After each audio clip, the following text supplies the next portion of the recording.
जैसे IBPS में critical भी मेन रोल प्ले किया है, तो मैंने क्रिटिकल भी अटेम्प्ट की थी।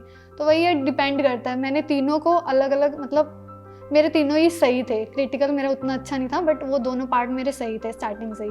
बट वही है, फिर मैंने प्रैक्टिस सबकी की है, ऐसा नहीं है मैंने किसी एक को छोड़ दिया कि रहने देते हैं 10 नंबर की, या इसको छोड़ देते हैं, क्योंकि हमें नहीं पता जब एग्ज़ाम आता है ना क्या चीज़ ईजी आ जाए और क्या मुश्किल आ जाए, हमें नहीं समझ आता। वो जब हम बैठते हैं ना तब पता चलता है ये तो पजल हिलेगी भी नहीं, और क्रिटिकल इतनी इजी आ गई है। हाँ। और मिसलेनियस कभी कभी मुश्किल आ जाता है, तो वही डिपेंड करता है। तो हम छोड़ नहीं सकते, चाहे वो 10 नंबर का है चाहे 2 नंबर का है, छोड़ना नहीं है, क्योंकि क्या पता वो कितना ईजी आ जाए और फिर हम रिग्रेट करें कि वो 2 नंबर ले लेते काश।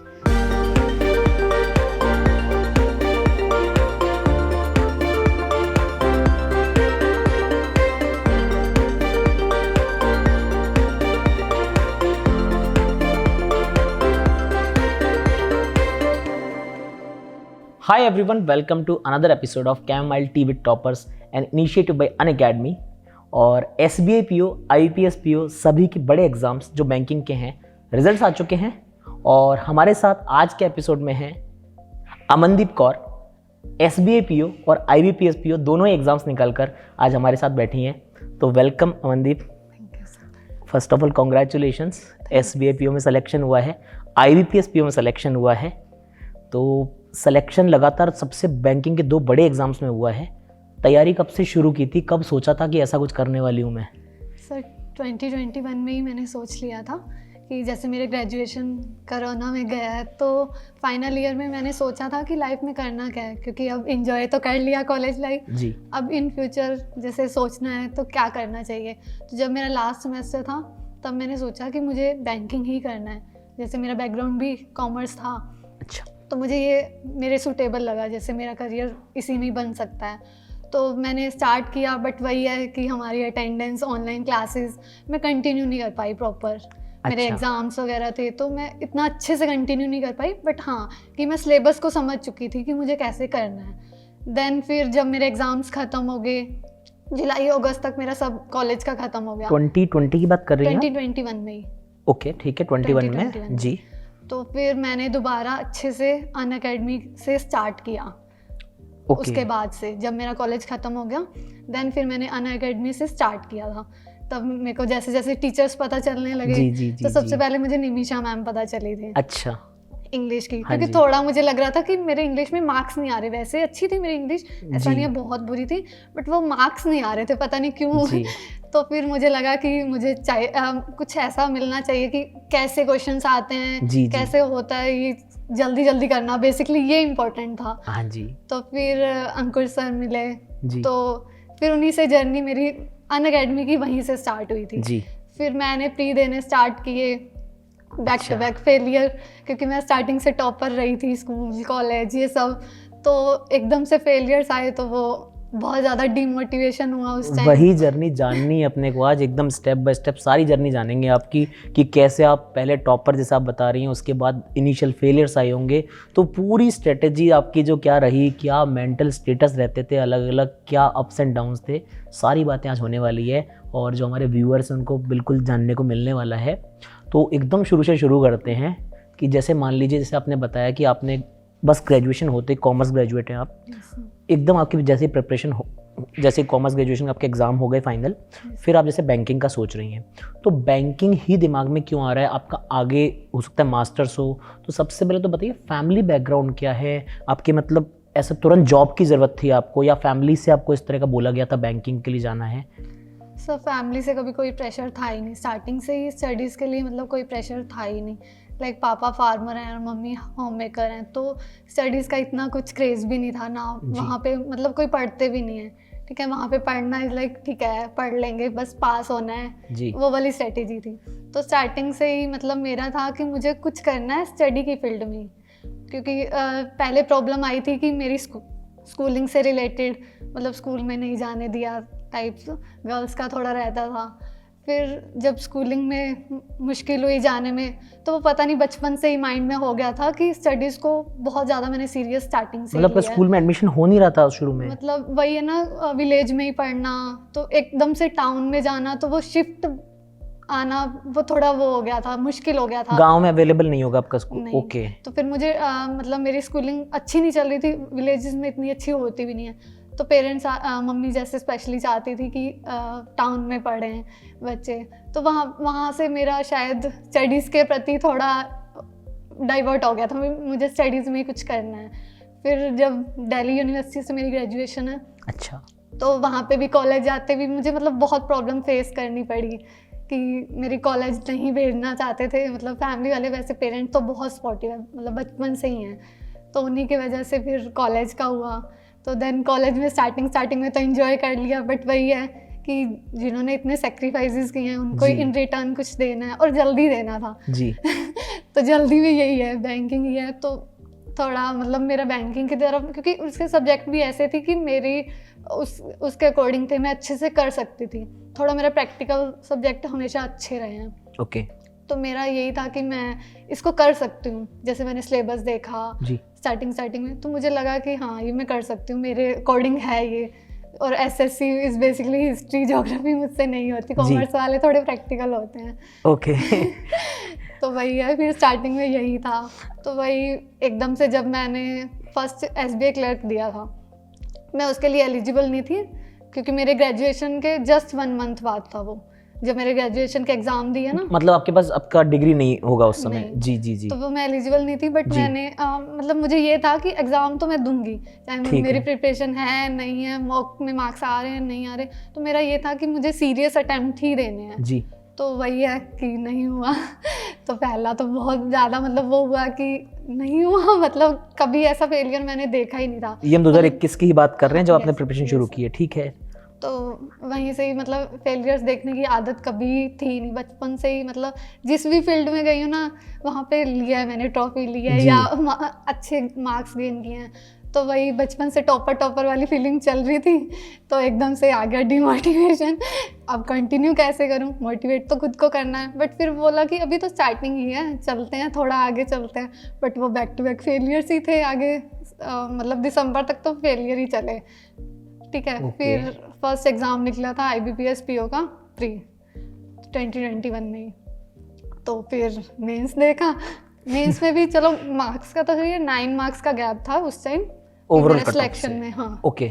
वैसे मेरी सेक्शनल कट ऑफ आज तक कभी नहीं रुकी, सेक्शनल में मुझे कभी प्रॉब्लम नहीं आई, वो उस टाइम फिर समझ आ गया कि मेंस ही है जो है, प्री कुछ नहीं है प्री कुछ नहीं है। और फिर मुझे ये भी पता चल गया था कि मेरी जीए इतनी स्ट्रॉन्ग नहीं है, जीए में बहुत कम, जैसे लोगों का सुना ना इतना स्कोर कर रहे हैं और मैं 8-9 पे ही रुकी हुई हूँ, तो वही फिर मुझे समझ आया कि ये है जीए और मैथ्स, इन दोनों को सही कर लूँ तो बाकी हो जाएगा सब। फिर मैंने वहाँ से आपसे मतलब कनेक्ट किया। अच्छा। जब मैंने मेंस दे दिया था उसके बाद फिर मुझे मेंस के लिए अच्छा कंटेंट चाहिए था, तो फिर वो 365 डेज किसको नहीं पता वहाँ से जर्नी स्टार्ट हुई। तो वहीं से ही फिर मैंने आज तक, उसके बाद जितनी भी आपकी क्लासेस होंगी, चाहे यूट्यूब हो चाहे अनअकैडमी हो, मैंने कभी नहीं छोड़ी सारी क्लासेस। आप मेरी इतनी तारीफ कर दे रहे हो। अभी हम एक सब्जेक्ट के बारे में जानेंगे आपसे, मतलब ये पता लग जाता है ना कि व्यूअर्स को ये पता लग जाता है कि कई लोगों का ऐसा मानना होता है कि सर आप लोग इंटरव्यूज जब करते हैं तो सारे बच्चे ऐसे ही क्यों होते हैं कि सब 21 साल के हैं। एक्चुअली बहुत ज़्यादा ये क्रिटिसिज्म मेरे को ही मिलता है कि सर ऐसा क्यों होता है, सब बच्चे 21 साल के हैं, सबका पहला अटेम्प्ट है, सब 22 साल के, सब टॉपर बन जाते हैं। तो नहीं, आप सभी देखिए, इन्होंने 1 साल फेलियर देखा है, पहले प्रिपरेशन के पहले साल में फेलियर देखा और उसके बाद में सेकेंड ईयर में करेक्शन किए, अपनी तैयारी में इम्प्रूवमेंट किए। तो हम लोग इस इंटरव्यू को ऐसे आगे बढ़ाते हैं कि पहले साल में क्या आपने किया, क्या आपकी गलतियां थी, और दूसरे में क्या इम्प्रूवमेंट किया। तो जिसमें अपन करते हैं बात उस बारे में, क्योंकि जिन बच्चों का नहीं हुआ होगा ना इस साल, उन लोगों को पता लगे कि हमारी गलतियां क्या हैं और अगले साल हम कैसे इम्प्रूव कर सकते हैं, है ना। तो अपन क्या करते हैं, सब्जेक्ट वाइज सब्जेक्ट चलते हैं, एक एक करके सारी बात करते हैं। फेवरेट सब्जेक्ट बताओ पहले, आपका कौन सा है? सर मेरा फेवरेट सब्जेक्ट ऐसा, मतलब मुझे मैथ्स करना अच्छा लगता है, बट मेरे सबसे कम मार्क्स मैथ्स में ही आते हैं। ओके। तो फेवरेट नहीं कह सकती, बट वही है कि मैं सबसे ज़्यादा पढ़ती मैथ्स ही थी, बट मार्क्स मेरे सबसे कम उसी में ही आते हैं। सबसे ज़्यादा कहाँ पर आते हैं मार्क्स आपके? मेरे मतलब सब इक्वल रह गए थे। लास्ट आते आते ना मैंने चारों सब्जेक्ट को इक्वल कर दिया था। ठीक है। जैसे मेरे 2 सब्जेक्ट अच्छे थे, जैसे इंग्लिश में मेरे मार्क्स आ जाते थे जी। सही, और मेरे रीजनिंग में भी अच्छे आ जी। जाते थे, और मुझे मेंस दे के IBPS का समझ आ गया था मेरे वीक सब्जेक्ट मैथ्स और वो पढ़ने हैं, मतलब उसका अगर उसमें अच्छे मार्क्स होते तो मैं उसी टाइम निकाल देती वो पेपर। लास्ट ईयर की जब Last बात year कर रही हैं। तो वही मुझे समझ आ गया था, मुझे GA पे कंसंट्रेट करना है और मैथ्स पे करना है। तो फिर मैं लास्ट तक आते आते मैंने चारों सब्जेक्ट को बिल्कुल इक्वल कर दिया था कि कोई भी अगर एक सब्जेक्ट जैसे मैथ्स IBPS में बहुत मुश्किल आ गया था, जी। तो मेरे बाकी सब्जेक्ट ने मुझे हेल्प कवर की दिया। क्रैक जी। करने में। जी। तो वही है, मेरे चारों सब्जेक्ट एकदम से इक्वली आ गए थे, तो ठीक मैं है। कहीं भी बैक नहीं कर, मतलब तो अच्छा चलो मुझे आप ये बताओ, जैसे GA को आप लगातार, आपके लिए टफ था, आप लगातार बोल रही हैं हिस्ट्री ज्योग्राफी जैसी चीज़ें मेरे पल्ले नहीं पड़ती हैं, इसलिए SSC में तो मैं ट्राई भी नहीं किया इसी वजह से। तो ये GA की तैयारी जो भी आपने की, कट ऑफ तो निकाला ही आपने। तो GA का कट ऑफ निकाला है आपने, GA की तैयारी किसी क्लासेस से की है, कोई मटेरियल फॉलो किया है? GA की तैयारी के बारे में सभी व्यूअर्स को बताइए आप। बेसिकली GA मैंने GA बाय पीयूष सर, वो फ्री में पढ़ाते हैं, मतलब बेसिकली स्टार्टिंग से वहीं से ही किया था। जब मैंने मेंस दिया उसके बाद से मैंने GA उन्हीं से ही पढ़ा। यूट्यूब पर है ये? यूट्यूब पे फ्री कंटेंट है प्रॉपर, और बैंकिंग अवेयरनेस भी वो फ्री पढ़ाते हैं, उनका बहुत अच्छा बैच है, वहाँ से किया था। और मैंने अफेयर्स क्लाउड को भी फॉलो किया था, उनकी वीकली जो आती थी ना, वीकली क्योंकि जो डेली होती थी वो बहुत लेंदी हो जाती थी, और फिर बाकी सब्जेक्ट के साथ करना बहुत मुश्किल हो रहा था मेरे लिए।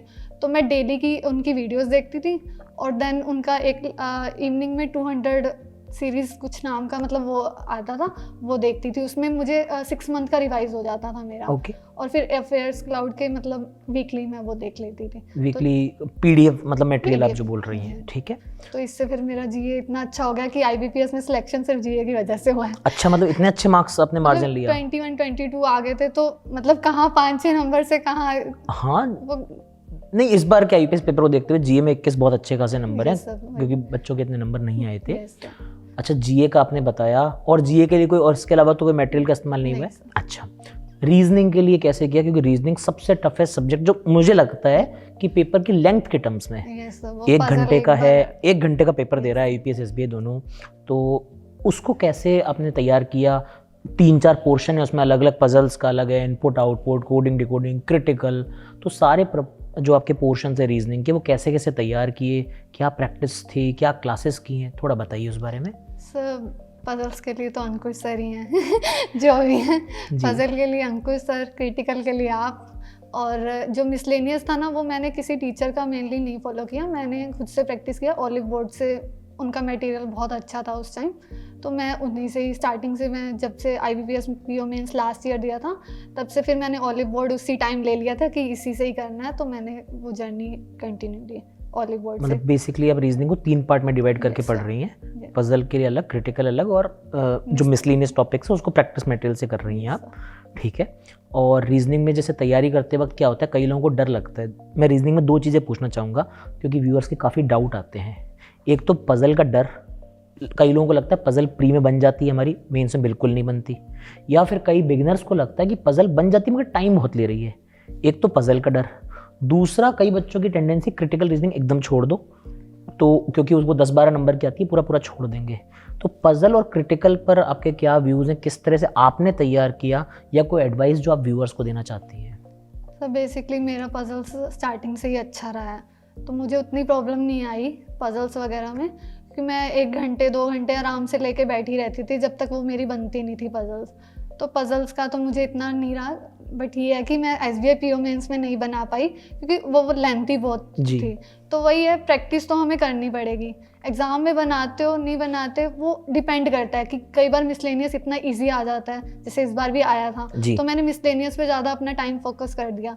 अब कई बार पजल्स अच्छी आ जाती है, जैसे IBPS में पजल अच्छी थी तो मैंने पजल को फोकस किया। तो यही डिपेंड करता है, बट हम छोड़ नहीं सकते। जैसे IBPS में क्रिटिकल भी मेन रोल प्ले किया है, तो मैंने क्रिटिकल भी अटेम्प्ट की थी। तो वही ये डिपेंड करता है। मैंने तीनों को अलग अलग, मतलब मेरे तीनों ही सही थे। क्रिटिकल मेरा उतना अच्छा नहीं था, बट वो दोनों पार्ट मेरे सही थे स्टार्टिंग से ही। बट वही है, फिर मैंने प्रैक्टिस सबकी की है, ऐसा नहीं है मैंने किसी एक को छोड़ दिया कि रहने देते हैं 10 नंबर की है इसको छोड़ देते हैं, क्योंकि हमें नहीं पता जब एग्ज़ाम आता है ना क्या चीज़ ईजी आ जाए और क्या मुश्किल आ जाए हमें नहीं समझ आता। वो जब हम बैठते हैं ना तब पता चलता है ये तो पजल हिलेगी भी नहीं, और क्रिटिकल इतनी इजी आ गई है। हाँ। और मिसलेनियस कभी कभी मुश्किल आ जाता है। तो वही डिपेंड करता है, तो हम छोड़ नहीं सकते, चाहे वो 10 नंबर का है चाहे 2 नंबर का है, छोड़ना नहीं है, क्योंकि क्या पता वो कितना ईजी आ जाए और फिर हम रिग्रेट करें कि वो 2 नंबर ले लेते काश, क्योंकि सेक्शनल रुकते हैं इससे। बिल्कुल।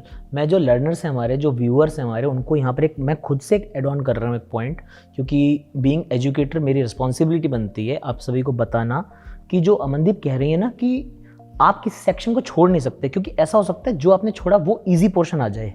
मेरे को यहाँ पर वो याद आता है, एक दोहा है जो क्लासेस में काफ़ी बोलता हूँ कि रहीमन देख बड़ेन को लगो न दीजिए डार, जहाँ काम आवे सुई क्या करे तलवार, है ना। तो जहाँ सुई की ज़रूरत होगी सुई से निकलेगा काम, तलवार की ज़रूरत होगी वो तलवार से निकलेगा। तो don't leave any portion when you are preparing for competitive examinations.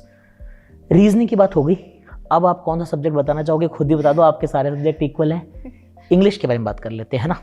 English बताइए डिटेल में, सबसे ज़्यादा वेटेज वाला सब्जेक्ट है क्योंकि। यस सर, इंग्लिश का बेसिकली मैंने पहले तो मैं करती थी जैसे परफेक्शन से ही, मैंने जब ग्रेजुएशन के बाद स्टार्ट किया तो मैंने परफेक्शन ही फर्स्ट क्लास अनअकैडमी की देखी होगी। आपको थोड़ा सा बताना पड़ेगा क्योंकि परफेक्शन मैं समझ जाऊंगा, आप समझ जाएंगे, थोड़ा बताना पड़ेगा क्या है परफेक्शन, थोड़ा बताना पड़ेगा बच्चों को। बेसिकली ये निमिषा मैम की क्लास है परफेक्शन। वैसे तो बैंकिंग वालों को सबको ही पता होगा ये क्लास के बारे में, क्योंकि मैम फ्री भी बहुत क्लासेस लेती हैं, तो बहुत बच्चे फ्री भी पढ़ते हैं, ऐसा नहीं है सब पेड ही ले रहे हैं। तो मैम सबके लिए सोचती हैं, कभी कभी यूट्यूब पे भी फ्री क्लासेस लेके आती थी उनसे रिलेटेड।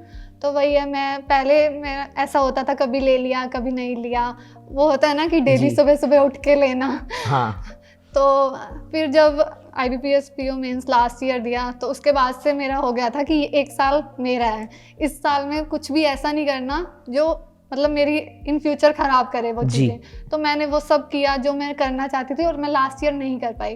तो मैंने उस दिन से फिर मैंने रेगुलर परफेक्शन की क्लास आखिर एग्ज़ाम तक ली हैं सारी क्लासेस।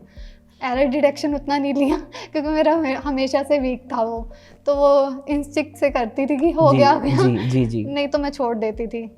तो बेसिकली परफेक्शन से मेरा इंग्लिश सही हुआ, प्रॉपर्ली वो रेगुलर क्लासेस से अपनी इंग्लिश तैयार की है। हाँ, और बाकी मॉक वगैरह से, मॉक से प्रैक्टिस की अपनी इंग्लिश की। और डिस्क्रिप्टिव भी मैंने ऐसे नहीं है कि उसको भी साइड कर दिया, क्योंकि पता था कि IBPS और SBI में वो भी रोल प्ले करेगा और इसकी सेक्शनल बहुत रुकती हैं लोगों की।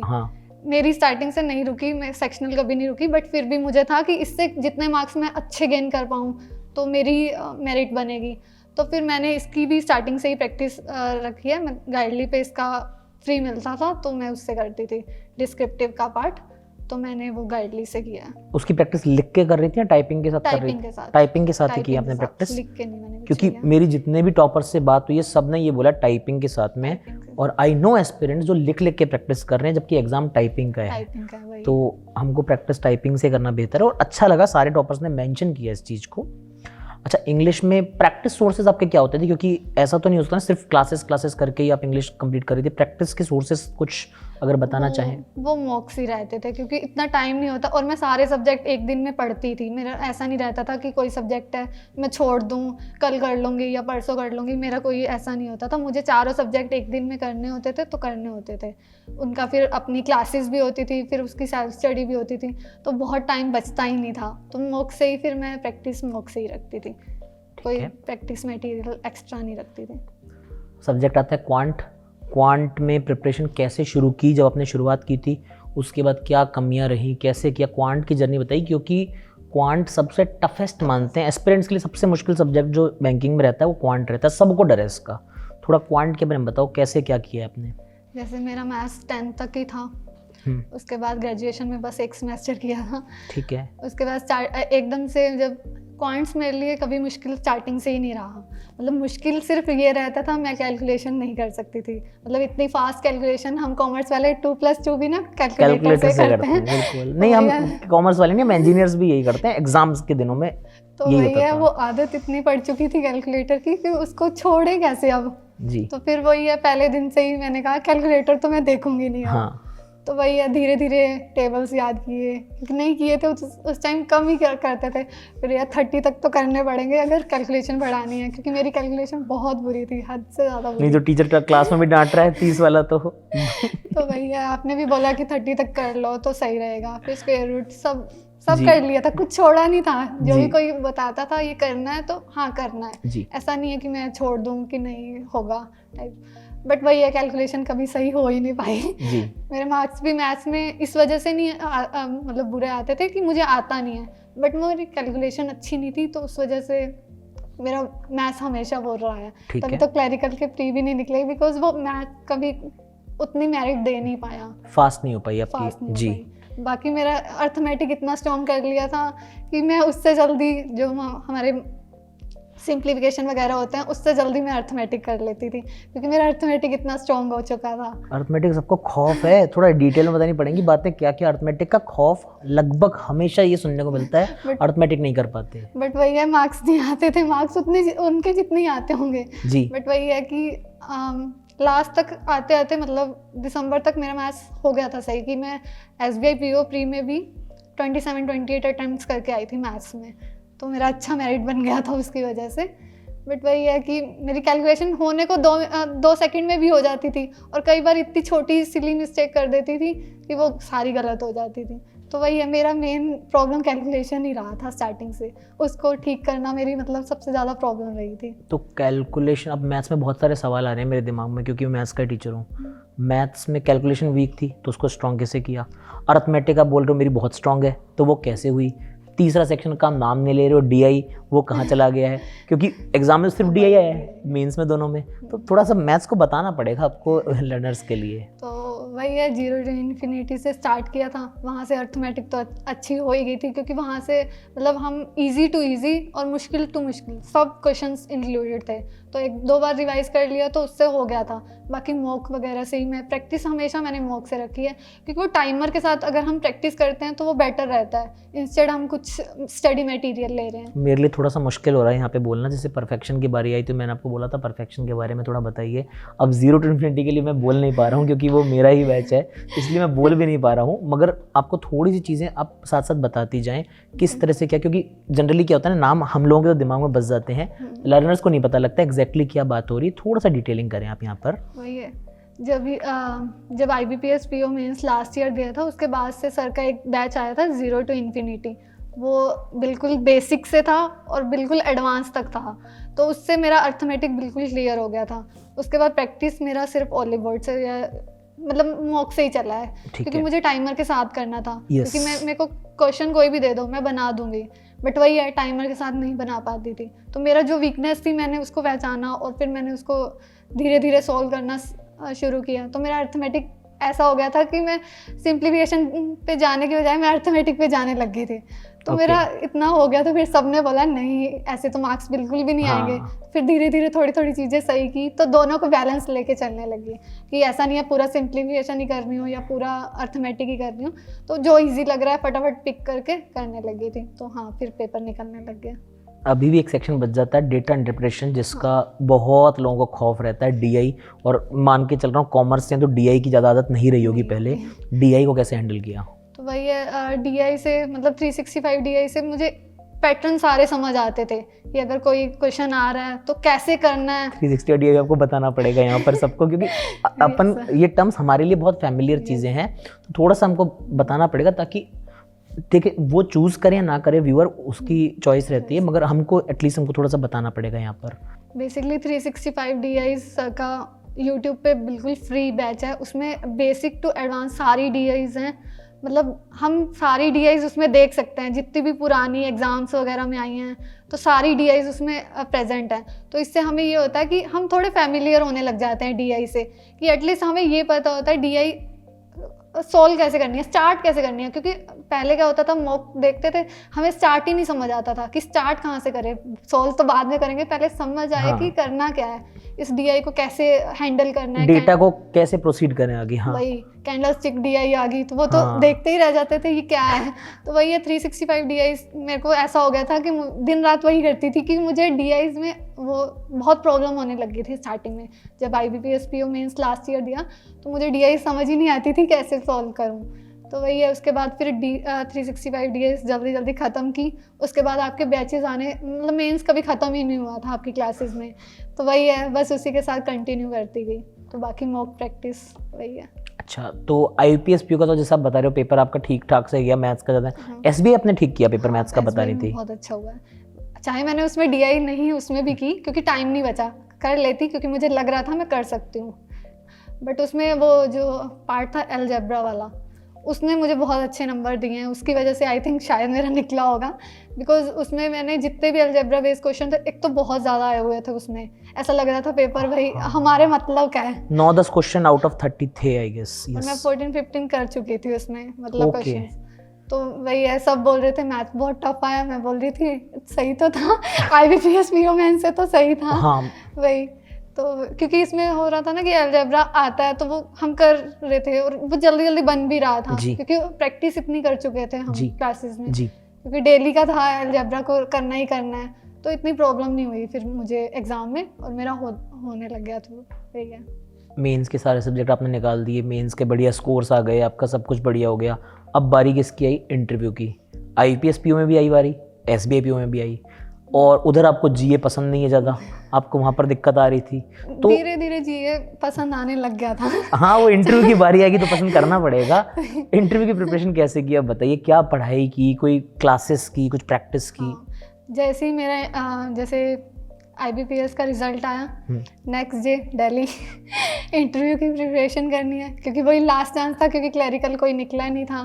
तो ऐसा लग रहा था SBI तो नहीं निकलेगा, क्योंकि इतनी कम वैकेंसी है। मतलब दिल्ली अब शिफ्ट हो गए थे? नहीं, मैं 1 हफ्ते के लिए आई थी इंटरव्यू की प्रिपरेशन करने के लिए। ओके। तो मुझे यहाँ पे मुझे ऑफलाइन लेनी थी, क्योंकि मैंने लाइफ में कभी इंटरव्यू फेस नहीं किया था। जी। ये मेरा फर्स्ट इंटरव्यू था, क्योंकि ग्रेजुएशन के बाद सीधा तो बैंकिंग की प्रिपरेशन, एंड इंटरव्यू तक सोचा ही नहीं था कि पहुँचूंगी ऐसे एकदम से। तो वो एकदम से आ गया, तो फिर अगले दिन ही दिल्ली। तो यहाँ पे मैंने ऑफलाइन क्लासेस ली इंटरव्यू की। देन वो उसके बाद जैसे ही मैं इंटरव्यू का वो ख़त्म हुआ, SBI का प्री का रिज़ल्ट आ गया, तो मैंने कहा ये भी पढ़ना पड़ेगा। और मेरी कुछ प्रिपरेशन थी नहीं, क्योंकि मैं छोड़ चुकी थी। मुझे था कि इंटरव्यू ही करना है, जो है बस यही है। IPS हो जाएगा, मैं खुश हूँ। हाँ जी। तो और इतनी ठंड थी उस टाइम, तो तबीयत खराब हो गई। दिसंबर जनवरी का पीरियड है ये। वही दिसंबर, जैन का स्टार्टिंग था। ओके, मेरा जैन result। स्टार्टिंग की बात हो रही है। हाँ, तो तबीयत खराब हो गई। उसके बाद फिर बड़ी मुश्किल से SBI PO मेंस दिया। तो उसके बाद फिर SBI PO मेंस जैसे मर्जी दिया, पर इतना ठीक, मतलब अच्छा हो गया था, ऐसा नहीं है बहुत बुरा हुआ था, पर हाँ हो गया था कि तबीयत खराब में भी तो चल हो गया, ख़त्म हुआ। फिर उसके बाद मेरा जैसे इंटरव्यू की डेट्स आ गई, तो फिर मैंने, क्योंकि अब 1 वीक के गैप के बाद जब मैंने क्लासेस ली थी, तो उसके बाद PO मेंस आ गया, तो बहुत गैप आने लग गया था। जैसे मुझे 20 दिन हो गए थे कि कोचिंग छोड़े, क्योंकि 1 हफ्ते की थी। उसके बाद मैं वापस घर आ गई थी। तो फिर मैंने कहा अब तो मैं भूल गई हूँ फिर। जी। क्योंकि एक होता है ना कि हम प्रिपरेशन हाँ। उस टाइम कर रही थी, तो कॉन्फिडेंस आ गया था इंटरव्यू दे लूँगी, बट वही गैप आने के बाद ऐसा लगा नहीं इंटरव्यू नहीं हो पाएगा। फिर मैंने दोबारा से स्टडीज़, बैंकिंग अवेयरनेस 2-3 बार देखी। और फिर मैंने +1 +2 की बुक्स देखी, क्योंकि मैं कॉमर्स बैकग्राउंड से थी, तो मुझे पता था कि वहाँ कॉमर्स बैकग्राउंड वाले अच्छे खासे मिलेंगे। बिल्कुल। तो फिर मैंने अपनी +1 +2 की बुक्स पढ़ी बैठ के।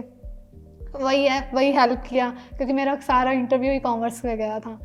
अच्छा, कोर क्वेश्चंस आपके पास एकदम कॉमर्स वाले चले होंगे। बहुत डीप थे, मतलब जो +1 +2 में हम स्टार्ट करते हैं ना कॉमर्स होती क्या है जी, तो वो बहुत डीप क्वेश्चंस थे। तो मेरा इंटरव्यू भी ऐसे ही गया था, बैंकिंग अवेयरनेस से लेके इकोनॉमी से लेके कैसे इकोनॉमी ठीक हो सकती है, क्या है, तो उन्होंने मुझे ओवरऑल पूरा चेक किया था। ओके।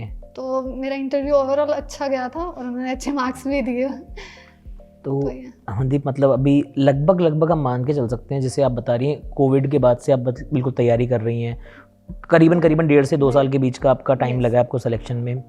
कुछ दिन याद आते हैं जब लगता है एकदम से बहुत ज़्यादा रोना सा आ गया हो, डीमोटिवेशन हो रहा हो, कुछ परेशान हो रही थी, ऐसे कुछ दिन याद आते हैं, इंसिडेंट्स याद आते हैं पूरी जर्नी के दौरान? तो पहले तो स्टार्टिंग फेज़ ही बहुत बुरा हो गया था, जैसे ही मतलब फेलियर्स कभी देखे नहीं थे, वो स्टार्टिंग का फेज़ मतलब बहुत मुश्किल था उस टाइम संभालना, बट वही है पेरेंट्स ने साथ दिया तो हो गया ईज़िली।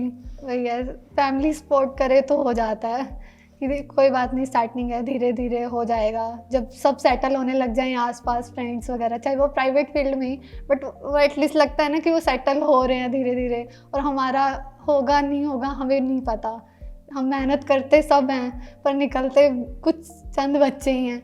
तो वही है, वो बहुत डिमोटिवेटिंग फेज़ था। और उसके बाद बैक टू बैक फेलियर्स ही देखे, थोड़े बहुत आते थे, प्री क्लियर होते थे, एक मेंस भी क्लियर हुआ था लास्ट ईयर ESIC का जी।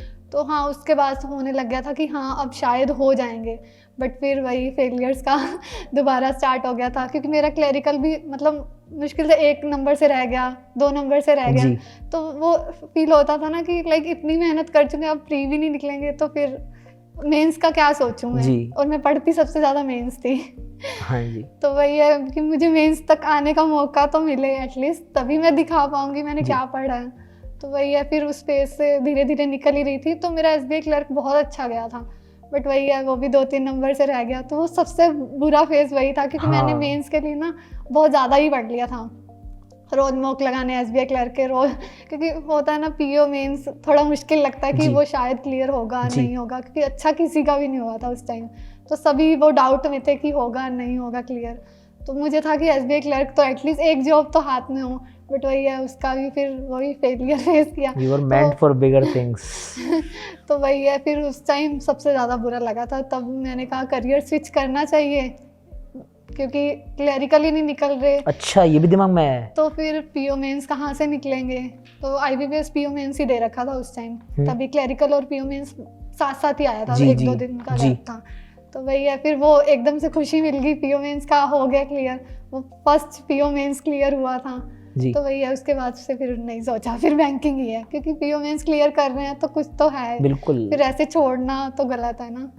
तो कभी ऐसा होता होगा ना कि जैसे मान लो मॉक टेस्ट दिया, नहीं नंबर आए, आज कभी ऐसा हो गया, तो मोटिवेशन किस चीज़ से आता था? मतलब कुछ ऐसा कुछ देखते थे, या कोई इंसान से बात कर लेते थे, या कोई मोटिवेशनल वीडियोस देखते थे? मतलब कुछ तो ऐसा सोर्स होगा ना आपका मोटिवेशन जिससे आता हो वापस से। पहले मतलब इनर मोटिवेशन इतना ज़्यादा था कि मतलब फैमिली के स्ट्रगल्स वगैरह देखे थे, तो इनर मोटिवेशन इतना ज़्यादा था कि मुझे कभी मोटिवेशनल वीडियोस देखने का कभी मैंने नहीं देखी, क्योंकि मुझे था मुझे करना है तो करना है, तो वो भी पेरेंट्स के लिए करना है, तो फिर उन्हीं के साथ ही रहती थी। अगर मैं बाहर रहती ना तो भी मैं सोचती कभी ना कभी, बट वही रोज़ उन्हीं को ही देख रहे हैं, उन्हीं के सपने पूरे कर रहे हैं। तो वही इनर मोटिवेशन हमेशा से था कि करना है, बस कुछ तो करना है लाइफ में। तो वही है। और जैसे मान लीजिए पूरे दिन पढ़ाई चल रही है, पूरे दिन पढ़ते रहेंगे हम 10 घंटे 8 घंटे, कुछ ना कुछ तो होंगे। कुछ थे लिमिटेड, कोई ऐसा कुछ आवर्स का काउंट था कि इतने घंटे पढ़ना है मेरे को? सर आवर्स का काउंट नहीं था, बस खाना खाना है फिर वापस चले जाना है, खाना खाना है फिर वापस चले जाना है। अच्छा, इसके अलावा कोई ऐसी एक्टिविटी पूरे दिन में कि एंटरटेनमेंट के लिए, या फिर कोई वॉक पे चले गए, या कुछ हॉबी परस्यू कर रहे हैं, मतलब ऐसा कुछ था पूरे दिन में कुछ भी? सर नेफ्यू था, उसी के साथ खेलती थी, उसके साथ बिल्कुल बच्ची बन जाती थी। तो वही है, वही मोटिवेशन, मतलब पूरे दिन जब थक जाती थी जब या बहुत इरिटेट हो जाती थी तो उसी के साथ खेल लेती थी। वो एक्चुअली काफ़ी रिलैक्सिंग होता है बच्चों के साथ, छोटे बच्चे के साथ अगर आप टाइम बिताओ बहुत रिलैक्सिंग होता है। पढ़ने में भी बहुत ज़्यादा तंग करता था, बट वही है एंटरटेनमेंट का सोर्स भी वही था जी। अच्छा, एक बात बताइए, जैसे काफ़ी बच्चों के मन में डाउट रहता है कि आपने क्योंकि अच्छा खासा टाइम बिताया तैयारी में, 1.5 साल करीब का समय बिताया है, काफ़ी बच्चों के मन में डाउट होता है कि हम प्री की तैयारी पहले करें, कुछ टाइम तक रुक जाएं, फिर मेंस की एक टाइम आने के बाद शुरू करें। कई लोग, मैं भी खुद भी पर्सनली बोल देता हूं कि आप दोनों साथ करो। अलग अलग कॉन्फ्लिक्ट्स है और अलग अलग सबके रिजल्ट्स भी, ऐसा नहीं है कि रिजल्ट नहीं आते हैं। आपका क्या मानना है, किस तरह से तैयारी करनी चाहिए? अगर किसी व्यूअर को आप यदि सजेस्ट करना चाहें या फिर अपने बारे में बताना चाहें, प्री और मेंस का बैलेंस कैसे बन सकता है? स्टार्टिंग में तो मैंने ज़्यादा प्री को ही फोकस किया था, जी। जब स्टार्ट किया वो सभी करते हैं, बट यही है फिर जब मेंस देख लिया तो उसके बाद तो मैं मेंस में बिल्कुल शिफ्ट ही हो गई थी, मुझे ऐसा लगता है जी। तो मैंने मेंस को ज़्यादा फोकस किया। मुझे लग रहा था कि एक्चुअल में मेरिट यही दिलवाएगा, उसमें तो सिर्फ हमें कट ऑफ क्लियर करनी है प्री में, बट जो मेरिट देता है वो ऑब्वियसली मेंस होता है, देन इंटरव्यू होता है। तो वही है, मैंने मेंस पे बहुत ज़्यादा फोकस कर लिया, इसीलिए शायद प्री थोड़ा पीछे रह गया। तो प्री पे भी देती थी, ऐसा नहीं है, जैसे अब आ गई है डेट तो अच्छे से प्री को ही देती थी, पर मेंस कभी नहीं छोड़ा मैंने। मुझे DI करनी है तो करनी है, और उसका भी रीजनिंग का भी मुझे करना है तो करना है, और परफेक्शन क्लास कभी छोड़ी नहीं, और उसमें मेंस ही ज़्यादा होता था। प्री तो बहुत कम करवाती थी मैं, बीच में स्टार्ट कर दिया था कि हाफ एन आवर प्री भी चलता था, बट जब स्टार्टिंग से ही मैम का वही चल रहा है कि मेंस ही करना है, तो वही मेरी मेंस की तैयारी कभी उस दिन से रुकी ही नहीं थी, क्योंकि पता चल गया था मेंस क्या है। एक्चुअली जो आपकी एजुकेटर्स लिस्ट मैंने सुनी है ना, जिनसे आप पढ़े हो, मुझे लग रहा है ना वो सारा एक क्लब है जो मेंस फोकस्ड लोग हैं बहुत ज़्यादा, इसलिए मुझे एक्चुअली लग रहा है थोड़ा वहाँ पर भी आपको इन्फ्लुएंस हुआ है कि मेंस मुझे बहुत पढ़ना है। Finally it is good, selected हो यार, है ना। Yes, अच्छा ये बताओ मेरे को, जैसे प्रिपरेशन की जर्नी में आप रहते हो तो कई बार ऐसा लगता होगा ना कि बड़ी अकेला सा फील हो रहा है, मतलब ज़्यादा हम लोग बाहर आउटिंग पे नहीं जा रहे हैं, रेस्टोरेंट में नहीं जा रहे हैं, कहीं ऐसा कुछ नहीं हो रहा है, तो कौन था जिससे लगातार बात कर रहे हो? कोई ऐसे फ्रेंड्स थे या फैमिली में लोग थे जिनसे लगातार बातचीत, कोई कम्युनिकेशन तो करते होगे ना आप, तो कौन थे वो? Sir sister. ओके। वही है, वही समझ सकती थी, क्योंकि वही है ना, हमारा बैकग्राउंड भी अच्छे से उसको पता है क्या है। तो मैं बोलती थी कि मैं प्राइवेट में शिफ्ट हो जाती हूँ, तो बोलती है प्राइवेट में शिफ्ट तो कभी भी हो सकती है, अभी टाइम है, अभी तू जितना कर सकती है दे, नहीं होगा तो प्राइवेट तो वो है ही है। तो वही है, वही मोटिवेटर थी। जब भी फेलियर आता था तो पूरी पूरी रात जागती रहती थी, क्यों आया, थोड़ा सा और कर लेती। तो वही है, उसी से कॉल पे बात करती रहती थी। वो बोलती थी जितनी मर्जी देर बात कर, हाँ जी। तो करती रह चाहे बात। तो वही है, उसी से ही 2-3 घंटे बस बात करके, मतलब अगले दिन फिर उसके बारे में सोचती नहीं थी कि हो गया, चलो ये फेलियर गया, अब नेक्स्ट, क्योंकि फिर आगे भी तो करना है ना, नहीं तो छूट ही जाएगा। क्योंकि 1-2 दिन का भी गैप बहुत इफ़ेक्ट कर देता था जी। तो मैंने अपने प्रिपरेशन जर्नी में कभी भी 1 दिन का भी गैप नहीं आने दिया। ओके। तो कंटिन्यू रखा है 1 साल पूरा। एक भी दिन का गैप नहीं है आपके प्रिपरेशन जर्नी में। अब जैसे मान लीजिए, मान लो 2 दिन बाद IPSPO का पेपर है, जैसे ऐसा कुछ सिचुएशन, जैसे 26 नवंबर का पेपर था आपका, 26 नवंबर। Yes. अब उससे 1-2 दिन पहले ऐसा होता ना कि मतलब घबराहट हो रही है, था आपके साथ ऐसा? सबके साथ ही होता है सर। मतलब लास्ट के 1-2 दिन कैसे बीते थे? मतलब पढ़ाई कर रहे थे, बहुत ज़्यादा GA पढ़ रहे थे कि भगवान की पूजा कर रहे थे, क्या कर रहे थे लास्ट के 2 दिन फैमिली आप? के साथ टाइम स्पेंड, जिससे मुझे ये होता था कि अब पढ़ लिया, जो पढ़ लिया। GA करती थी, थोड़ा बहुत कर लिया, बट ये है कि बिल्कुल घुसे नहीं रहती थी बुक्स में। उस टाइम थोड़ा माइंड को रिलैक्सेशन चाहिए होता है, तो हंसी मजाक फैमिली के साथ ही रही हूँ, तो इतना प्रॉब्लम नहीं रही मुझे। लास्ट दिन तक वो रट्टा मारना या फिर ऐसा कुछ? ना सर, जो एग्ज़ाम के 1 दिन पहले होता था, बिल्कुल बुक्स छोड़ ही देती थी। तो मेंस का बेसिकली जी का जी फिर जी भी कर लेती थी। प्री का तो फिर मान लो प्रैक्टिस का वही- गेम है। हाँ जी। वही प्री का फिर भी मैं मॉक वगैरह 1-2 लगा ही लेती जी। थी। कर ही लेते हैं, कुछ तो करना है। बट वही है, मेंस का नहीं। मेंस का मतलब फुल रिलैक्सेशन, आराम से, नींद भी मैं 8-9 बजे सो जाती थी। तो पूरा रिलैक्स करके। और कोई मोटिवेशनल वीडियो या फिर कोई आकर कि क्या करें एग्जाम से पहले, ऐसा कुछ हाँ देखते थे सर। आपको एग्जाम से पहले, कुछ ऐसा कुछ भी? नहीं सर, मैं स्ट्रेटेजी बना लेती थी, मुझे इतने क्वेश्चन करने हैं तो मैं 1-2 दिन पहले बना लेती थी, फिर वो मॉक में थोड़ा इम्प्लीमेंट करके देख लेती थी हो रहा है कि नहीं, बस इतना ही। मॉक टेस्ट कितने दिए होंगे अंदाज आपको याद है? प्री और मेंस के अलग अलग, या मेंस के मॉक देते थे आप? यस सर, सब मैंने हमेशा टाइमर के साथ दिए हैं, मैंने विदाउट टाइमर कभी मेंस का मॉक नहीं दिया। मैं एक्चुअली यहाँ पर मैं बता दूँ, जैसे काफ़ी बच्चों के मन में ये होता है ना कि मेंस के मॉक हम टाइमर के बिना देंगे, तो ये वही क्लियर कर रही है कि पूरा फुल टाइम बैठ के मेंस के मॉक दिए आपने। कितने मॉक दिए होंगे प्री के और कितने मेंस के, अंदाज अगर कोई एक नंबर? ठीक है, तो अनलिमिटेड है, काउंट करने में वेरी मुश्किल गुड, है। Very good. और मेंस के ये होता था कि ख़त्म करने हैं जो भी है, जितने हो सकते हैं, जितना मतलब परचेज किया हुआ होगा आपने, हाँ, जो भी टेस्ट वही सीरीज में। ख़त्म करने हैं। अब अच्छा। पैसे वेस्ट थोड़ी करने हैं। अच्छा, ऐसा भी है। अमनदीप, जैसा मैं देख पा रहा हूँ ना, आपने शुरू से हमने बात की, आपने बोला कि कहाँ आप एक गांव में थी, वहाँ पर आपको एजुकेशन के लिए मतलब होता था बचपन में, मतलब काफ़ी स्ट्रगल रहे होंगे आपके पेरेंट्स के, जैसे आपने बोला पेरेंट्स सपोर्ट कर रहे थे, मगर फैमिली सारी सपोर्टिव नहीं रही होगी।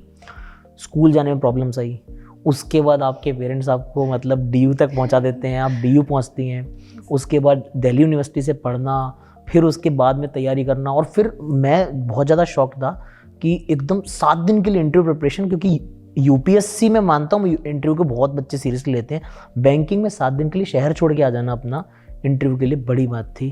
तो आपको सेल्फ मोटिवेशन भी रहा, इंस्पिरेशन रहा सेल्फ, साथ ही साथ पेरेंट्स का सपोर्ट मिला। तो एक मैं स्पेशली आपको चाहूँगा कि जो गर्ल्स इस इंटरव्यू को देख रही होंगी, जो फीमेल कैंडिडेट्स देख रही होंगी, उनको कुछ बोलना चाहेंगी आप कि वो किस तरह से ओवरकम कर सकती है जो भी उनके पास, चाहे तो मेंटली या सोशल जो प्रेशर्स होते हैं, साथ ही साथ जो उनको कुछ भी प्रॉब्लम हो रही है अगर, तो उनके लिए कुछ भी स्पेशल आप बोलना चाहेंगी? गर्ल्स को भी ड्रीम देखने का हक है, चाहे वो विलेज की है, चाहे वो, क्योंकि सेक्रीफाइसेस देखो करने पड़ते हैं, और अगर हम इतने हार्ड वर्किंग अपने पेरेंट्स को दिखेंगे तो ऑब्वियसली उनका भी होगा कि हम इनको बढ़ाएं। तो मेरा स्टार्टिंग से यही रहा है कि अगर मैं हार्ड वर्किंग थी तभी मेरे पेरेंट्स ने मेरे पे वो विश्वास दिखाया कि मैं हाँ इन फ्यूचर कुछ करके दिखाऊंगी, तभी वो खड़े रहे हैं at the end of the journey. Starting से लेके उनका ही सपोर्ट रहा है। तो वही है कि अगर हम दिखा रहे हैं तो वही पेरेंट्स भी दिखाएंगे हम पे वो ट्रस्ट। तो बेसिकली मतलब अमनदीप यही कह रही हैं कि पहले खुद तो करके दिखाएं, हमको देखेंगे तो सबका सपोर्ट भी साथ में मिलता जाएगा। है अकेला चलता गया कार में जुड़ता गया। नाइस। तो यहाँ पर बहुत सारी बातें हुई हैं प्रिपरेशन के लिए और बहुत सारी स्ट्रैटेजीज़ की बातें हुई हैं, बहुत भारी बातें भी हुई हैं, डिस्कशन हुए हर तरह के। मगर अब थोड़ी सी ना थोड़ा सा लाइट करते हैं चीज़ों को और कैमोमाइल टीवी टॉपर्स पर आपके लिए है रैपिड फायर, जिसमें बहुत अच्छा करोगे तो बढ़िया सा गिफ्ट टेम्पर मिलेगा। तो शुरू करते हैं आपका रैपिड फायर, जिसमें कुछ क्वेश्चंस होंगे, फटाफट जवाब देने, ज़्यादा नहीं सोचना उनके बारे में, ठीक है? चलो शुरू करते हैं आपका रैपिड फायर।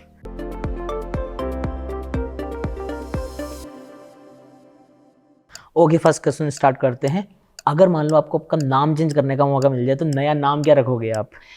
तो मेरे को मेरा नाम बहुत पसंद है, मेरे पापा ने रखा है, तो मैं चेंज तो कभी नहीं करना चाहूँगी। अच्छा ठीक है। अच्छा, कोई ऐसी जॉब है आपको लगता है बिल्कुल हॉरिबल सिचुएशन हो जाएगी आपकी, वो जॉब तो बिल्कुल नहीं कर सकती मैं? तो मेरी सिस्टर की जॉब है, वो मेकअप आर्टिस्ट है, मुझसे नहीं होती वो। अच्छा, वो एकदम हॉरिबल हो जाएगा आपके लिए वो? मुझसे नहीं होती। अच्छा, अगर मैं आपसे पूछूं आपके पास सबसे इंपॉर्टेंट ऑब्जेक्ट आज की डेट में क्या है? सबसे इंपॉर्टेंट चीज आपके पास क्या है ऐसी? ऑब्जेक्ट या फैमिली मेंबर्स ही हैं मेरे तो। ठीक है, आप जो मर्जी, सबसे इंपॉर्टेंट बता दो क्या है आपके लिए। चलो, मेरी फैमिली है। आपकी फैमिली आपके लिए सबसे इंपॉर्टेंट है, Yes. ठीक है।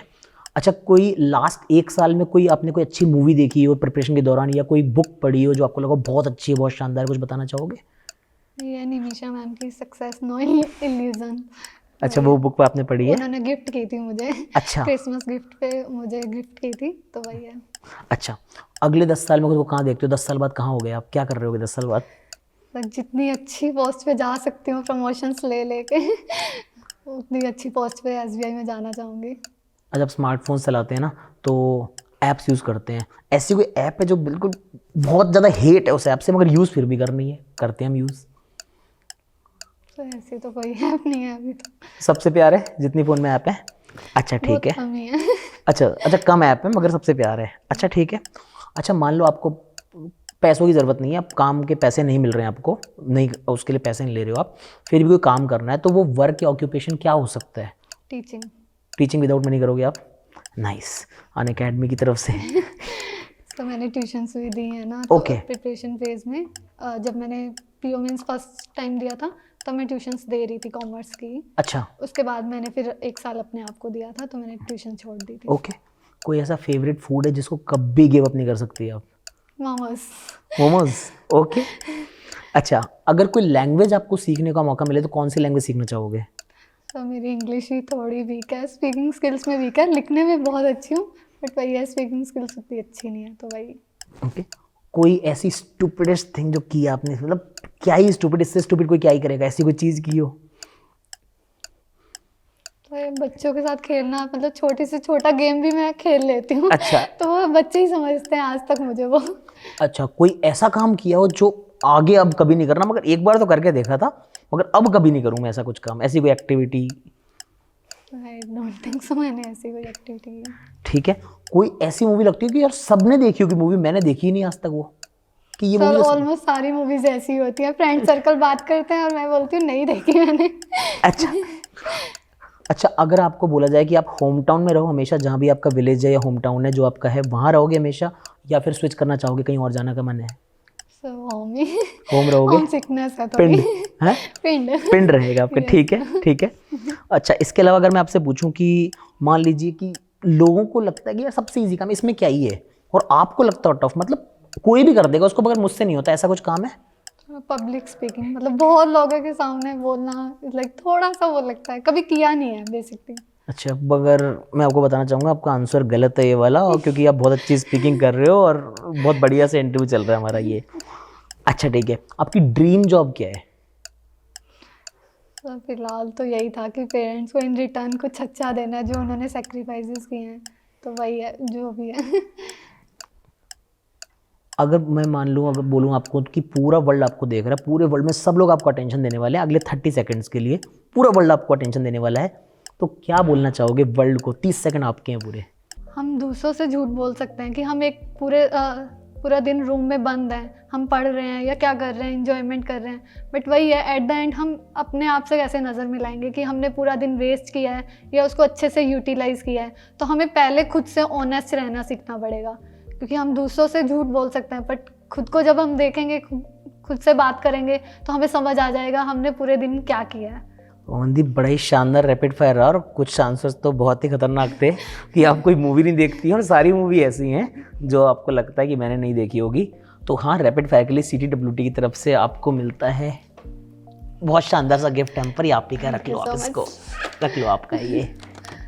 तो अमनदीप, कैमल टीवी टॉपर्स पे गिफ्ट हैम्पर मिल गया आपको। ओवरऑल एक्सपीरियंस कैसा रहा आपका यहाँ आने का और इंटरव्यू हुआ, कैसा लगा आपको? बहुत अच्छा, मतलब ये हम देखते थे एक दूसरों को as a topper, first time खुद वो फील कर रही हूँ।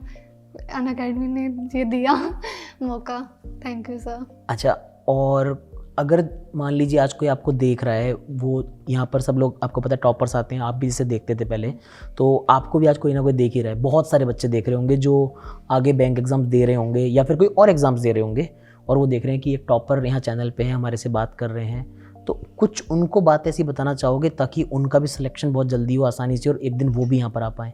बेसिकली यही होता है, फर्स्ट ऑफ ऑल अपनी डिस्ट्रैक्शंस पहचानो। मैंने अपनी डिस्ट्रैक्शन 6 महीने में समझ ली थी कि क्या मुझे रोक रहा है, कि मेरी प्रिपरेशन में मैं उस पर फोकस नहीं कर पा रही।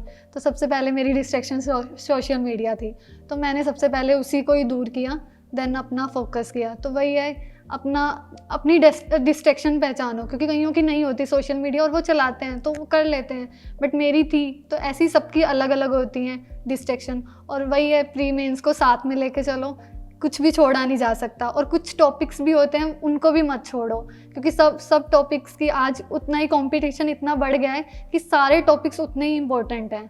तो यही बोलना चाहूँगी। अच्छा, आपका एक्सपीरियंस इतना अच्छा हो गया, आपका इतना बढ़िया सा इंटरव्यू हो गया, आप खुश भी हैं, मज़ा भी आ रहा है आपको, तो आप ये भी तो चाहेंगे ना कि आपके कोई फ्रेंड्स हों जिन्होंने इस साल सिलेक्शन लिया हो एग्ज़ाम्स में अलग अलग, तो वो भी यहाँ पर आएँ। तो हम एक सेगमेंट रखते हैं जिसका नाम होता है टैग ए टॉपर, जिसमें आपको बताना है कोई एक ऐसे टॉपर का नाम, ऐसा कोई कैंडिडेट, ऐसा कोई फ्रेंड आपका जो इस बार सेलेक्ट हुआ है और आप चाहती हैं कि वो भी आके अपनी जर्नी से लोगों को इंस्पायर करे, तो please tag A topper. Rajat Gupta, basically उसने मेरी बहुत हेल्प की है स्टार्टिंग से ही प्रिपरेशन में, तो वही है। तो रजत गुप्ता जी, आपको जल्दी बुलाया जाएगा CTWT पर, और आप भी अपना एक्सपीरियंस शेयर कर रहे होंगे, तो जल्दी ही टीम आपसे कांटेक्ट करेगी और आप जल्दी ही यहाँ पर होने वाले हैं। सो ये थी अमनदीप कौर हमारे साथ, जो इस बार SBI PO और IBPS PO दोनों एग्ज़ाम निकाल के आई हैं, और इनकी जर्नी उम्मीद करता हूँ कि बहुत ज़्यादा इंस्पायरिंग रही होगी आपके दिमाग में, आपके मन में, और आपकी तैयारी को बहुत ज़्यादा मोटिवेशन देने का काम करेगी। तो बस यही दुआ करूँगा, यही कामना करूँगा आप लोगों के लिए कि जल्दी से जल्दी आप भी ऐसी ही जर्नी से इंस्पायर हों, इनके एक्सपीरियंस से लर्निंग लें, और जल्दी से जल्दी एग्ज़ाम क्रैक करके अगले साल आप भी यहाँ CTWT पर हों। So guys, let's crack it.